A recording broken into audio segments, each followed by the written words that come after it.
Hello ചങ്ങായിമാർ, അങ്ങനെ നോമ്പിൻ്റെ അവസാനത്തെ പത്തിലാട്ടോ നാട്ടിലെത്താൻ പറ്റിയത്. അങ്ങനെ മക്കളോടൊപ്പം ബീച്ചിലൊന്ന് കറങ്ങാൻ വന്ന്, അപ്പോൾ അവിടെ നിന്ന് നോമ്പ് തുറക്കാമെന്ന് വിചാരിച്ചു. അങ്ങനെ ഒരുപാട് ആൾക്കാർ ബീച്ചിൽ സാധനങ്ങളായിട്ട് വന്നിട്ട് ഇഫ്താർ കിറ്റ് വാങ്ങിയിട്ടൊക്കെ വന്നിട്ട് നോമ്പ് തുറക്കുന്നുണ്ട് കേട്ടോ. വേറൊരു വൈബാട്ടോ ബീച്ചിൽ നിന്ന് നോമ്പ് തുറക്കാന്ന് പറഞ്ഞാൽ. നല്ല കാറ്റും വേറൊരു വൈബാണ്. അങ്ങനെ ഞങ്ങൾ അവിടെ നിന്ന് ഇറങ്ങി നേരെ ഫുഡ് കഴിക്കാൻ വേണ്ടി നെഹ്ദി കയറാമെന്ന് വിചാരിച്ചു. നെഹ്ദി കയറുന്ന സമയത്ത് എൻ്റെ പൊന്നു മക്കളെ ഒരു 3/4 മണിക്കൂറോളം അവിടെ വെയിറ്റിംഗ് ആട്ടോ.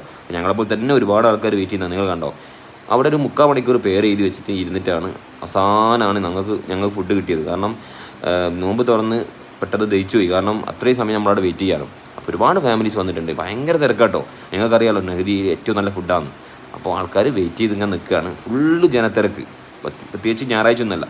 അങ്ങനെ അവസാനം ഞങ്ങൾക്ക് ഫുഡ് കിട്ടി. അങ്ങനെ ഞങ്ങൾ നല്ല ഫുഡ് കേട്ടോ. ഇവരുടെ ഫുഡ് എന്ന് പറഞ്ഞു കഴിഞ്ഞാൽ അൺലിമിറ്റഡ് റൈസുമാണ്. നല്ല ടേസ്റ്റ് ഫുഡാണ് നെഹ്ദി. അപ്പോൾ അവിടുന്ന് ഫുഡെല്ലാം കഴിച്ച് അവിടെ നേരെ വീട്ടിലേക്ക് പോയി. ഓക്കേ.